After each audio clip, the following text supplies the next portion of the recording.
respected delegates from Turkey and Middle East, respected guests from all the disciplines, dear students. Today I am going to present a paper on Sayyid Nursi entitled The Concepts of Sayyid Nursi about Science and God. But without indulging any kind of introduction, I directly start my paper with the concept of Nursi on science. The time Badiuzzama Sayyid Nursi spent in education paved the way in his mind for the thought that at the time when the world was entering a new and different age where science and logic would prevail, the classical educational system and theology would not be sufficient to remove doubts concerning faith. He concluded that religious science should be taught at modern schools on the one hand and modern sciences on the other. This way, he said, the people of the school will be protected from unbelief and those of the religious institution from fanaticism.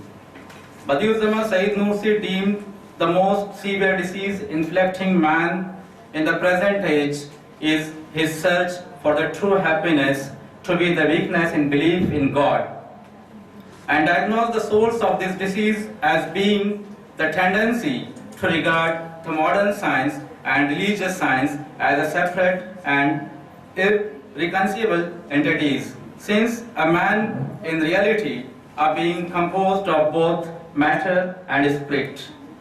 To consider existence from the viewpoint of only of this pair can yield no result other than an intensification of the crisis into which man has fallen.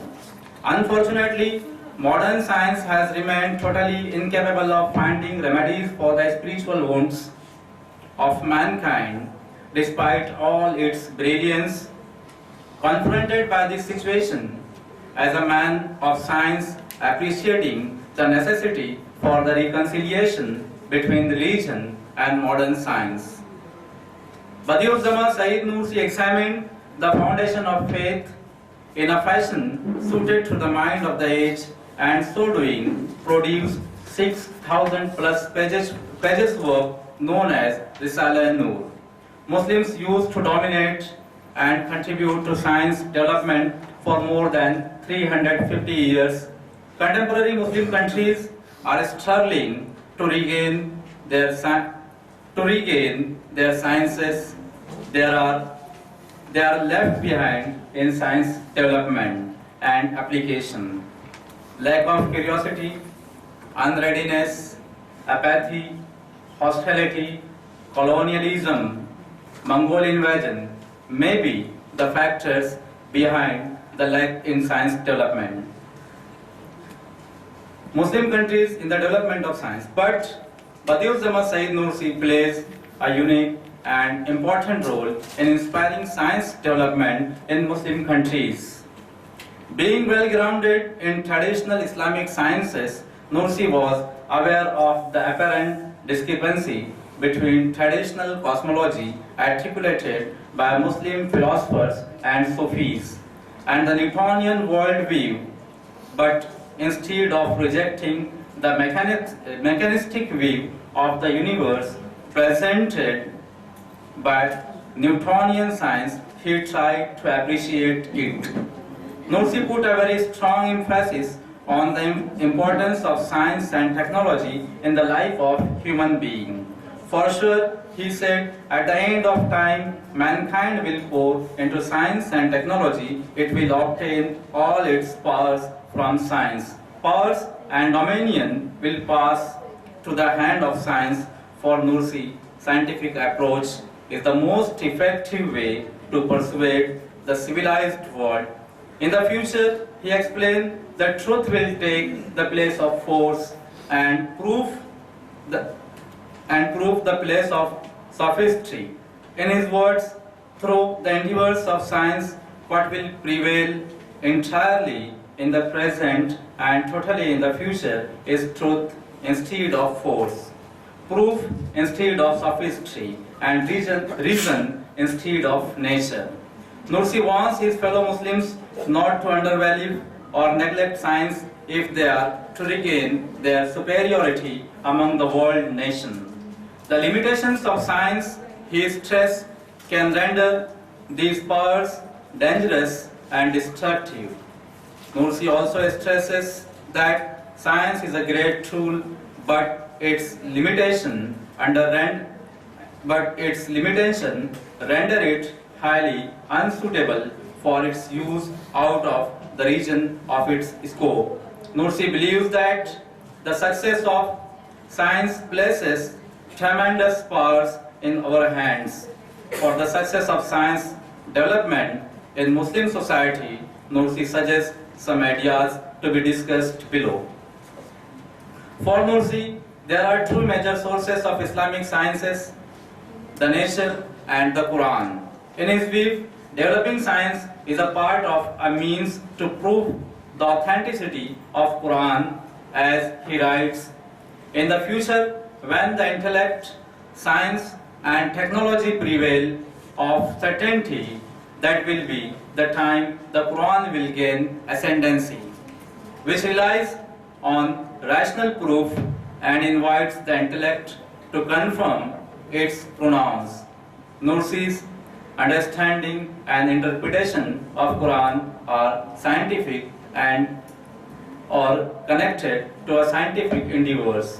One of his readers writes, his greatest achievement was to develop a way of expounding the teachings of the Quran on the truth of belief that incorporates the traditional Islamic sciences and modern scientific knowledge, and that while instilling those truths effectively refutes the basis of materialist philosophy.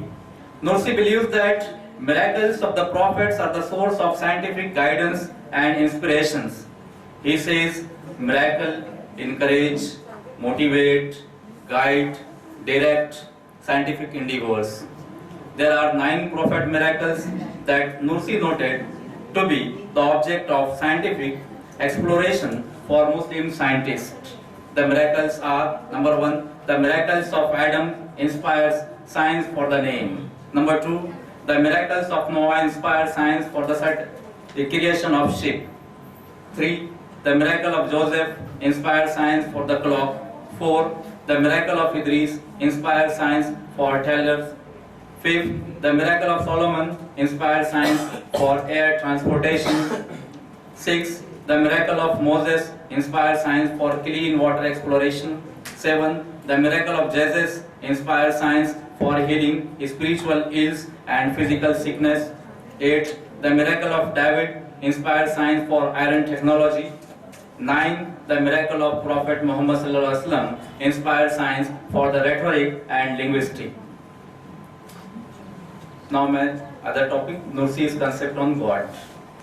It is important to emphasize that Sayyid Nursi was deeply committed to the Islam and its main source, the Quran and Hadith. Belief is the foundation of his work, Risale-e-Nur. Nursi saw the drastic changes in the world and viewed them as the greatest threat to the religion. He was of the opinion that many problems of the time were due to the weakness of the belief in the pillars of the faith. Diagnosing the illness of the age as weakness of belief, he dedicated his writings and endeavors to the cause of strengthening the faith. His main aim was transforming cultural and implicit belief into a conscious and justified belief.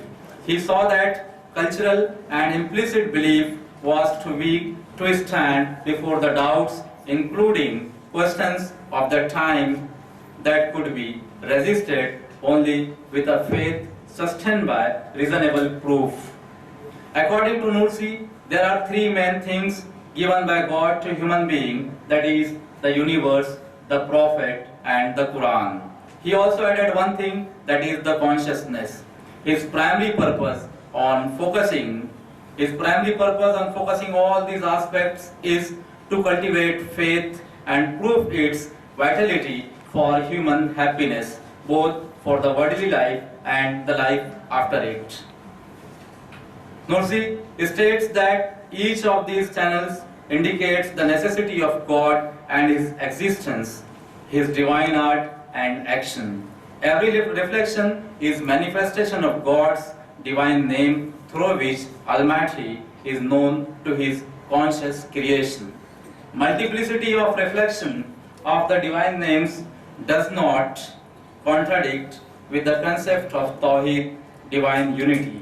Tawheed, the mighty truth of the divine unity, as Nursi refers to it, has an immense emphasis in the Risala-e-Nur as one of the four major themes of the Quran. The oneness of the divine essence together with the universality of the divine acts, the unity of Almighty God's person together with His unassisted, comprehensive dominicality, His singleness together with His unshared, all-embracing disposal. His being beyond space and yet present everywhere, His infinite exaltedness together with being close to all things, and His being one yet Himself holding all matters in His hand are among the truths of the Quran. The main precept of his philosophy was that God had sent people two kinds of books, one that is written and one that is created. Namely, these two books are the Quran and the universe. Since both of these came from the same God as guidance for humanity, there can be no conflict between them. Indeed, it is impossible to understand one of them without the other because they reveal and explain one another.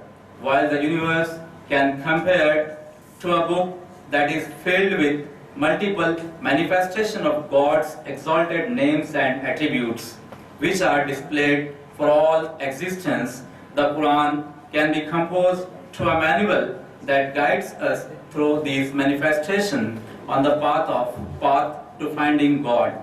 Therefore, believers should make no distinction between the Quran and the universe. In his writing, Nursi examines the universe in the way indicated by the Holy Quran, that is, reading it for its meaning, learning the divine names and attributes and other truths of belief. The purpose of this book is to describe its author and maker and so subscribe all evidence of life in the universe to their creator. Thus, an important element when studying the writings of Nursi, the Risala-e-Nur, is to reflect or contemplate, that is, to read the book of the universe in order to increase one's knowledge of God and to affirm faith in His existence. By using this method, Badiuzzama solves many mysteries of the religion in the Risala-e-Nur, such as bodily resurrection, divine destiny, man's will, the riddle of the constant activity of the universe, and the motion of particles. Thank you.